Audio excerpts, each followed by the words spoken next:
Hey, it's Rich Allen from SportsBettingProfessor.com, and I'm here again with your hot gambling topic of the week. If you've been paying attention to the NFL lately, you know that there's been a huge controversy about overtime rules and whether or not that they should be changed. I saw Bob Costas came out, and he says, absolutely, you have to do something more like the college system. And on the other side, you have Roger Goodell, whose argument is, well, if you haven't won the game in the first 60 minutes, then you have no gripes about what happens after that.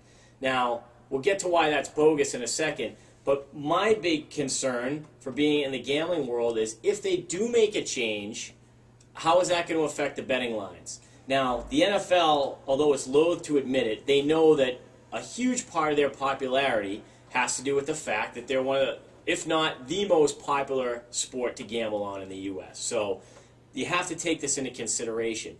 What happens if you've played an under on a total and the game is posted at 42? The score is tied 14-14 after regulation, and we go to a college system. Both teams score a touchdown. You're already up to 42. Both teams kick field goals. Now you're up to 48. Then it gets decided on a field goal. So 51 points on a game that was tied up 14-14 at the end of regulation. That just totally blows it all out of the water.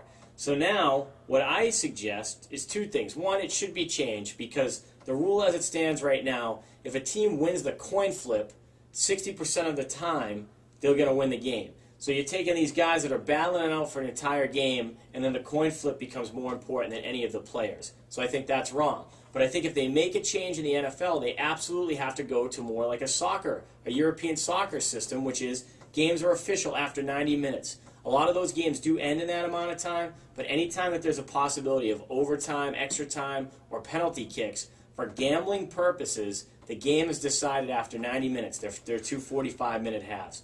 So if the NFL is going to make a change, and college should already be doing this for gambling purposes, colleges don't need to do it, but the bookies do.